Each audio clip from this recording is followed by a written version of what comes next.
আল্লাহ রসুল কি জিকির করছে? আল্লাহর জিকির অনেকে মনে করে মনে রাসূল কোনদিন জিকির করে নাই। আল্লাহ রসুল জিকির করছেন কিনা? তাহলে নবী সাল্লাল্লাহু আলাইহি ওয়াসাল্লাম যেই পদ্ধতিতে আল্লাহ রাব্বুল আলামিনের জিকির করেছেন, সাহাবায়ে কেরাম যেই পদ্ধতিতে আল্লাহ রাব্বুল আলামিনের জিকির করেছেন, কিয়ামত পর্যন্ত মানুষ ওই পদ্ধতিতে যদি জিকির করে, ওই জিকির তাকে আল্লাহর জান্নাতে নেবে। কিন্তু যদি ওই জিকিরের পদ্ধতি বাদ দিয়ে নতুন নতুন জিকিরের পদ্ধতি, নতুন নতুন জিকিরের সিস্টেম, 2023 সালের আপডেট জিকির, 2024 সালের ময়দান কাঁপানো জিকির, 2022 সালের শ্রেষ্ঠ জিকির, এরকম নতুন নতুন জিকির যদি আবিষ্কার করা হয়, তার অর্থ হলো এই জিকিরের কারণেই লোকটা জাহান্নামে যাবে। কারণ লোকটা জিকিরের বেদাত তৈরি করছে। এখন আল্লাহ রসুল যে পদ্ধতিতে জিকির করছেন, সেই পদ্ধতিতে জিকির করলে আমার চিশতিয়া তরিকার জিকির, কাদেরিয়া তরিকার জিকির, নকশবন্দিয়া তরিকার জিকির, মুজাদ্দিদিয়া তরিকার জিকির, এগুলো আমার দরকার আছে? এগুলো দরকার নাই।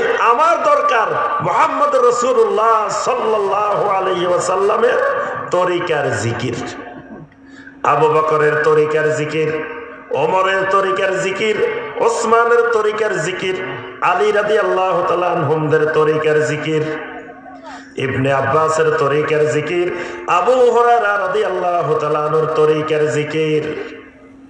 এটা আজকে মুসলমান ওই তরিকার জিকির বাদ দিয়ে নতুন নতুন তরিকার জিকির করে, নেচে নেচে জিকির করে, গান গেয়ে গেয়ে জিকির করে, লাফায় লাফায় জিকির করে, দৌড়ায় দৌড়ায় জিকির করে, বাঁশ ধরে ধরে জিকির করে, কত রঙের কত পদ্ধতির জিকির দেখি না আমরা সব সময়?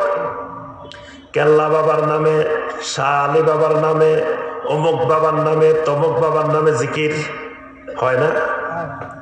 তারপরে দেখবেন চক্ষু বন্ধ করে সমস্বরে কালবের মধ্যে ধাক্কা দিয়ে কত রকমের অঙ্গভঙ্গি করে আল্লাহর জিকির। এই যত রকমের জিকির আছে, এই জিকির রাসূলের তরিকার জিকির নয়, এগুলো বেদাতি তরিকার জিকির। তো যারা বেদাতি তরিকার জিকির করে, তারা মূলত ইসলামের কালেমাকে অস্বীকার করে, কালেমা মানে না। কারণ কালেমার ওয়াদা থেকে সে দূরে সরে গেছে। 2 নম্বর কথা, সকল আমল দিয়ে আল্লাহ রাব্বুল আলামিনের জান্নাতে যাওয়া যাবে না। জান্নাতে যাওয়ার জন্য আল্লাহ রাব্বুল আলামিন আমলের শর্ত দিবেন।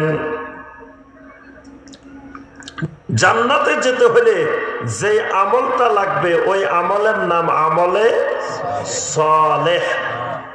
খালি আমল হলে জান্নাতে যাওয়া যাবে না। তাহলে আমলটা হইতে হবে আমলে সালেহ। আমলে সালেহ মানে কি? যেই আমলটা জান্নাতের বাজারে চলে, এটার নাম আমলে সালেহ। যেই আমল জান্নাতের বাজারে চলে না, ব্রিটিশ আমলের টাকা এখন নিয়ে বাজার করতে গেছেন, এখানে আপনি এই বোনারপাড়া বাজারে গেছেন, ব্রিটিশ আমলের টাকা নিয়ে বাজারে চলবো? কেউ নিবে না এই টাকা। তাহলে যেই টাকা চলে বাজারে, ওই টাকা দিয়ে যখন বাজার করতে যাবেন, তখন আপনি বাজার করতে পারবেন।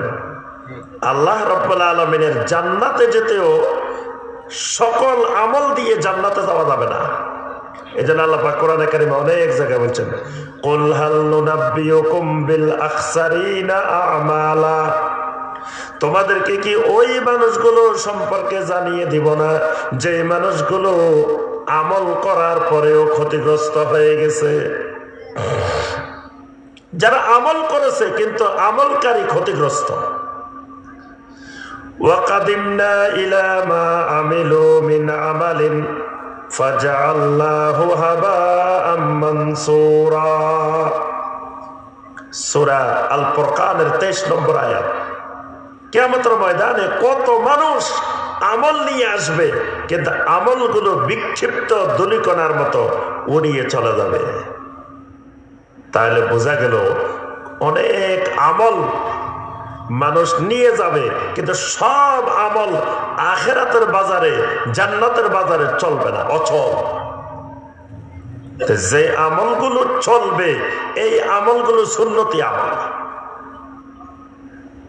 সুন্নতি আমলগুলো দিয়ে জান্নাত পাওয়া যাবে। আর যে আমলগুলো চলবে না এগুলা বেদাতি আমল। এই জন্য নবী সাল্লাল্লাহু আলাইহি ওয়াসাল্লাম বলছেন, মান আমিলা আমালান লাইসা আলাইহি আমরুনা ফাহুয়া রাদ্দুন। কেউ যদি এমন আমল করে যেই আমলটা আমরা করি নাই, আমি নবী করি নাই, আমার সাহাবীরা করে নাই, ফাহুয়া রাদ্দুন, এই আমলগুলো বাতিল, প্রত্যাখ্যাত। তাহলে আমার জান্নাত পেতে হলে, আখিরাতের বাজারে চলতে হলে আমাকে এমন আমল করতে হবে যে আমলটা আখিরাতের বাজারে চলবে, যে আমলটা সুন্নতি আমল। তাহলে সুন্নতি আমল ছাড়া জান্নাতে যাওয়ার কোন তরিকা, রাস্তা নাই।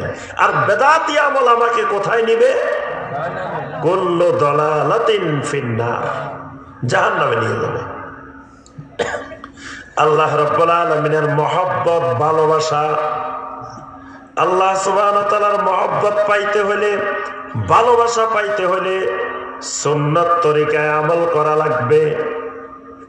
সুন্নতের ইত্তেবাটা আল্লাহ এবং বান্দার ভালোবাসার মাধ্যম, মহব্বতের মাধ্যম।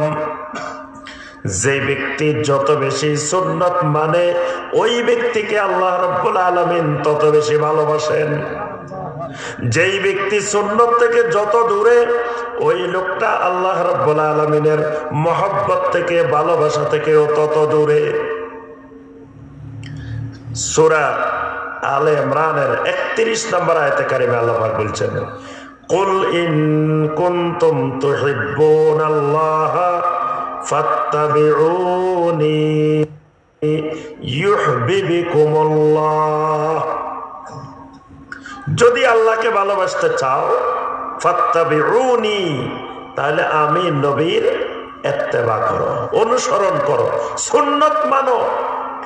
ইউহিব্বুকুমুল্লাহ, আল্লাহ রাব্বুল আলামিন তোমাকে ভালোবাসবেন, তোমাকে মহব্বত করবেন।